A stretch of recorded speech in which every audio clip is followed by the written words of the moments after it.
चिड़ियापुर नाम का एक छोटा सा गांव मगर खुशहाल गांव था, जहां पे लोग एक दूसरे की मदद करना अपना फर्ज समझते थे। इसी गांव में शंभू नाम का एक व्यक्ति अपनी पत्नी माया के साथ में रहता था। शंभू ईमानदार और मेहनती किसान था। अपने वसूलों पर खड़ा रहता था। उसके पास खुद की कोई जमीन नहीं थी, इसलिए वो दूसरों के खेतों में मजदूरी करके अपनी रोजी रोटी कमाता था और किसी तरह घर का खर्चा चलाता था। माया, बहुत तेज से प्यास लगा है, जरा मटके का ठंडा पानी देना। पानी तो खत्म हो गया जी, मटके में जरा सा भी पानी नहीं बचा है। सुबह जो पानी भरा था सब काम में लग गया। अरे फिर मैं क्या करूं? इतनी गर्मी में तो पानी के बिना रहना मुश्किल हो जाएगा। कोई बात नहीं जी, आप चिंता मत करें, मैं अभी कुएं से पानी भर कर ले आती। ठीक है, लेकिन जल्दी आना। माया मटका लेकर कुएं से पानी भरने चल देती है। जब माया कुएं के पास पहुंचती है तो देखती है कि गांव की और औरतें खड़ी रहती हैं। माया भी अपना मटका लाइन में रख देती है। अरे तुमने अपना मटका यहाँ पर क्यों रखा है? तुझे दिखाई नहीं दे रहा है? हम सुबह से लाइन में खड़े हैं। बहन, मैंने तो बस अपना मटका रखा है और मुझे सिर्फ एक मटका पानी चाहिए। अरे एक मटका चाहिए, 2 मटका चाहिए, इससे क्या फर्क पड़ता है? पहले हम पानी भरेंगे। हम ब्राह्मण परिवार की औरतें ज्यादा देर तक खड़ी नहीं हो सकती। हमारे घर वालों को काम पर जाना है। तुम्हारे पति जैसे घर पर बैठकर मुफ्त की रोटी नहीं खाना है, और ऊपर से हम लोग ब्राह्मण परिवार से हैं। लेकिन बहन, मैं भी तो सुबह से घर का काम करके आई हूँ। बस थोड़ी ही देर में अपनी बारी आने वाली थी। अरे अब तुम्हारी जैसे औरतें हमें सिखाएंगी कि हमें क्या करना है। इतना सुनकर माया को गुस्सा आता है और वो खाली मटका लेकर अपनी घर आ जाती है। क्या हुआ माया, तुम पानी लेकर नहीं आई? नहीं लेकर आई जी, मैं कुएं से पानी नहीं भर पाई। इतनी देर हो गई आने में तुमको, फिर भी पानी नहीं भर पाई। मेरे पहुंचने से पहले कई ब्राह्मणों की औरतें वहां पर खड़ी थी।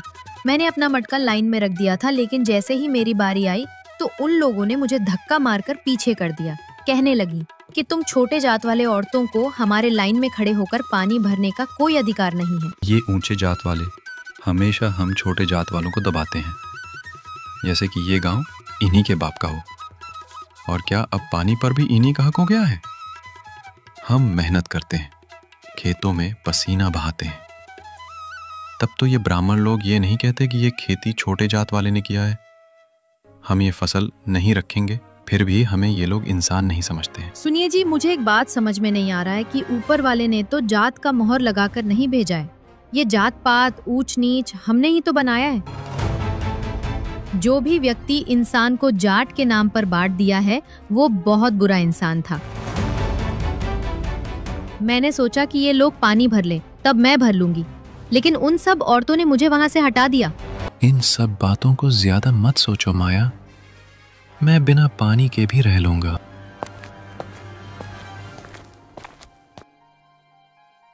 अरे भाई बिरजू, मुझे अपना खेत किसी अच्छे और ईमानदार व्यक्ति को गिरवी रखना है। मगर क्यों मोहन भाई, ऐसा क्या परेशानी आ गया जो तुम्हें अपना खेत गिरवी रखना पड़ रहा है? बात यह है बिरजू भाई, मेरे बेटे के सीने में कई दिनों से दर्द हो रहा था। जब डॉक्टर को दिखाया तो उन्होंने कहा तुम्हारे बेटे के दिल में छेद है, तुरंत उसका ऑपरेशन करना होगा।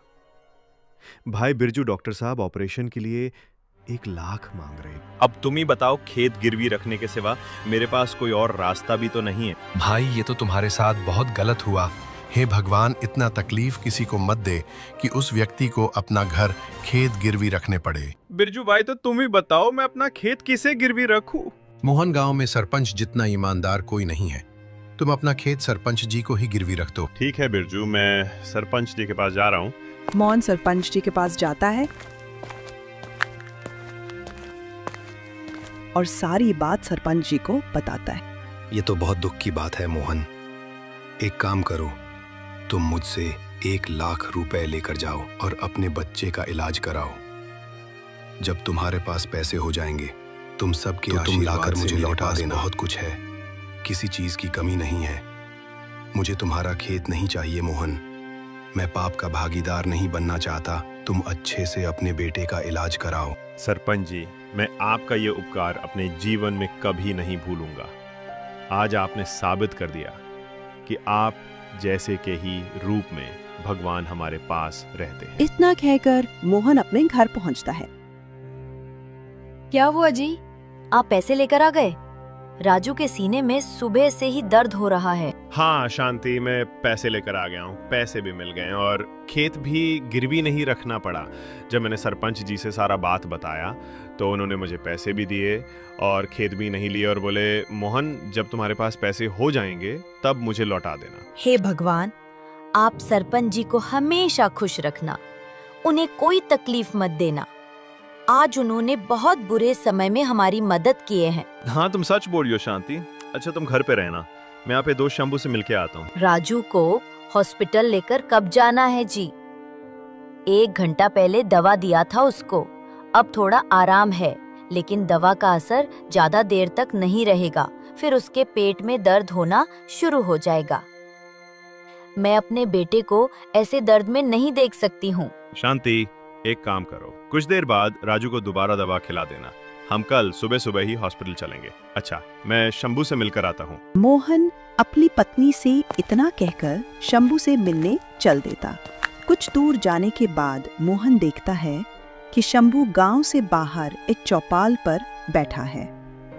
मोहन भी शंभू के पास जाता है और सारी बात शंभू को बताता है। शंभू, इसलिए मैं तुम्हारे पास आया कि तुम हमारे प्रिय मित्र हो और अपने गांव में सबसे ईमानदार हो।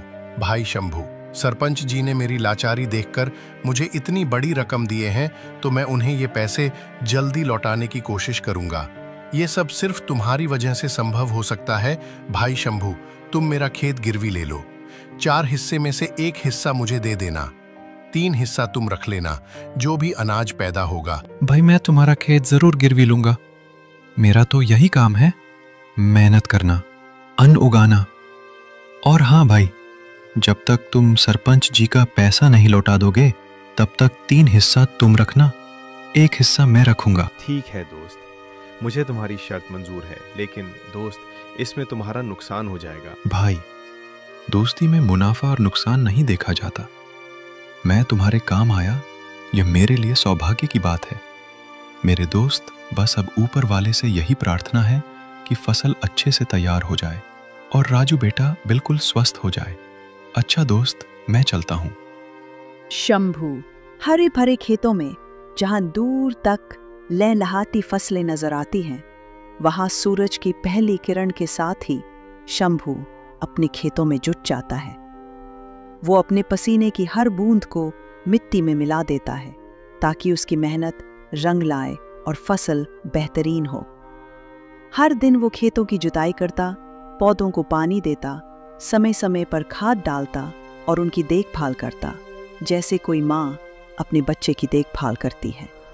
अगले ही दिन आसमान में काले घने बादल छा जाते हैं, ठंडी हवाएं तेज से चलने लगते हैं और कुछ ही देर में घनघोर बारिश शुरू हो जाती है। शुरुआत में शंभू को लगता है ये बारिश उसके फसल के लिए वरदान साबित होगी और कुछ घंटे में उसकी खुशी निराशा में बदलने लगती है। बारिश रुकने का नाम ही नहीं लेती है। धीरे धीरे तेज हवाओं के साथ मूसलाधार बारिश होने लगती है। आसमान से गिरती बारिश के भारी बूंदें फसलों को गिरा देती है। देखते ही देखते खेतों में पानी भर जाता है। क्या होगा जी, हमारी तो सारी फसल बर्बाद हो गई। ऊपर से ये बारिश रुकने का नाम ही नहीं ले रही है। हमने कितनी मेहनत की थी, हर दिन खेत में पसीना बहाया, हर पौधों को अपने बच्चों की तरह पाला, लेकिन इस बेरहम बारिश ने हमारी सारी मेहनत मिट्टी में मिला दी। हाँ माया, सिर्फ हमारी ही नहीं, इस गांव के बाकी किसानों की भी यही हालत है। किसी की फसल खड़ी थी, किसी का कटकर तैयार थी, लेकिन इस बारिश ने किसी को नहीं छोड़ा। चारों तरफ सिर्फ तबाही ही तबाही है। लोगों के चेहरे देखो, हर कोई उदास है। कोई अपने सिर पर हाथ रखकर बैठा है तो कोई आसमान की ओर देख रहा है, जैसे भगवान से जवाब पूछ रहा हो। लेकिन जी, हमारे पास तो खाने तक के भी पैसे नहीं हैं। जो भी पैसे थे फसल की बुवाई में लग गए। बच्चे कब से भूखे बैठे हैं। उनकी मासूमियत भरी आंखों में देखो, एक एक रोटी के लिए तरस रहे हैं। अब हम और वेर नहीं कर सकते, कुछ तो करना पड़ेगा। हाँ माया, मुझे कुछ तो करना ही होगा। अगर अभी कोई मदद नहीं मिली तो न जाने हमारे बच्चों का क्या होगा। सेठ जी के पास मुझे जाना ही होगा, उनसे कुछ मदद मांगना होगा। मुझे बहुत चिंता हो रही है। मेरा दोस्त मोहन ने मुझे अपना खेत गिरवी दिया था। उसने सरपंच जी से पैसा उधार लिया था। वो बेचारा अपने बेटे का इलाज कराने शहर गया है। बोल रहा था, जब तुम मुझे अनाज दोगे तब मैं उसे बेचकर सरपंच जी का पैसा चुकाऊंगा। लेकिन माया, लगता है ये बारिश सब बर्बाद कर देगा। अच्छा माया, अब मैं सरपंच जी के पास जा रहा हूँ। भगवान करे सेठ जी को हमारी हालत पर दया आ जाए, लेकिन उन्होंने मना कर दिया तो हम सबका क्या होगा। तेज बारिश में शंभू किसी तरह सेठ के पास पहुंचता है।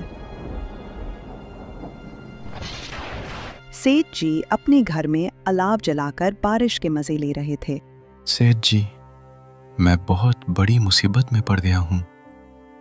इस बार की बारिश ने मेरा सारा फसल बर्बाद कर दिया है। अब मेरे पास कुछ नहीं बचा है। जो भी मेरे पास पैसे थे फसल में लग गए थे। अब मेरे पास ना ही खाने को अन्न बचे हैं और ना ही घर।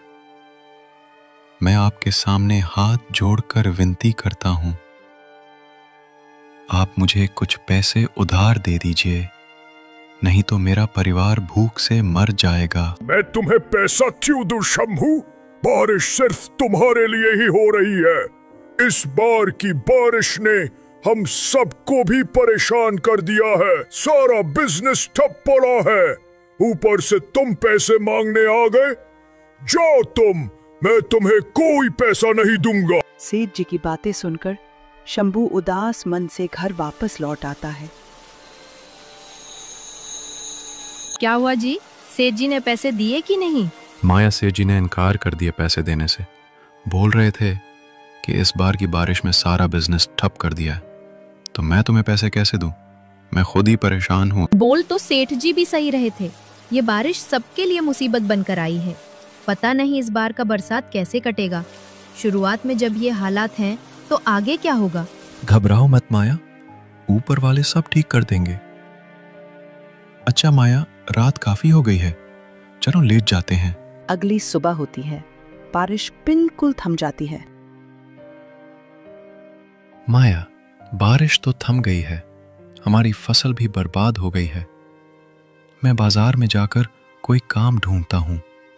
1 महीना काम कर लूं ताकि हमारे पास पूंजी हो जाए, फिर दोबारा खेती करता हूं। आप ये बिल्कुल सही कह रहे हैं जी। हम कब तक इस बात को लेकर बैठे रहेंगे? हमें अगर आगे बढ़ना है तो पिछली बातों को भूलना होगा और हमें अब दोबारा दुगनी रफ्तार से काम करना होगा। आप जाइए बाजार में, देखिए कोई काम मिल जाए। ठीक है माया, तुम घर पर रहना, मैं काम ढूंढ कर आता हूँ। पत्नी से इतना कहकर शंभू बाजार चल देता है।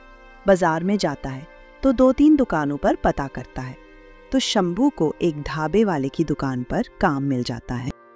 तो तुम सुनो भाई, कल सुबह जल्दी से दुकान पर आ जाना।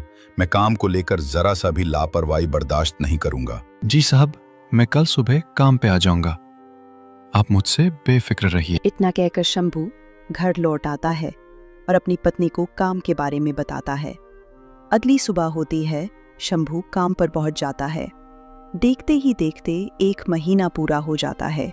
शंभू, आज तुम्हारा 1 महीना पूरा हो गया। ये लो 6000 रुपये तुम। शंभू 6000 रुपए लेकर अपने घर लौट आता है। क्या हुआ जी, आपको रुपया मिला कि नहीं? हाँ माया, साहब ने मुझे 6000 रुपए दिए हैं। चलो हम सबसे पहले बीज खरीद कर लेकर आते हैं। ठीक है जी, हम चलते हैं। पहले आप कुछ खा तो ले। नहीं माया, मुझे अभी भूख नहीं लगी है, मैं रात को खाना खाऊंगा। माया, इस बार हमें पहले से ज्यादा मेहनत करना होगा ताकि हमारी फसल पहले से ज्यादा लहरा सके। मैं आज से ही खेत की जुताई शुरू कर देता हूँ। सुनिए जी, हमें पहले से ज्यादा सोच समझकर काम करना होगा। मेरे पास एक सुझाव है। हाँ माया, बताओ क्या सुझाव है तुम्हारे पास? आप एक काम करिए, खेत के चारों ओर आप एक गहरा गड्ढा खोद ले। ताकि बरसात का पानी हमारे खेत से बहकर उस गड्ढे में चला जाए और हमें हमेशा के लिए बरसात के पानी से छुटकारा मिल जाए। शंभू दोबारा पूरे लगन और मेहनत से खेती करने में जुट गया। शंभू हर दिन सूरज उगने से पहले अपने खेत में पहुंच जाता और देर रात तक मेहनत करता। कुछ दिन बाद शंभू की मेहनत रंग लाने लगी। कुछ ही हफ्तों में उसकी खेतों में हरी भरी फसल लहराने लगी। फिर अचानक से आसमान में काले घने बादल छा गए और तेज हवाएं चलने लगी। देखते ही देखते आसमान से मूसलाधार बारिश होने लगी और शंभू के खेतों में भी बारिश का पानी भरने लगा। लेकिन उसका पहले से खोदा हुआ गड्ढा उसकी मेहनत को बचा रहा था। खेत का सारा पानी उस गड्ढे में समा रहा था। देखते ही देखते बारिश थम जाती है, लेकिन शंभू की फसल पर जरा सा भी दाग नहीं आता। 2-3 दिन गुजरता है और उसकी फसल और लहराने लगते हैं। शंभू और माया यह देखकर बहुत खुश होते हैं। दोनों के आंखों से ये खुशी के आंसू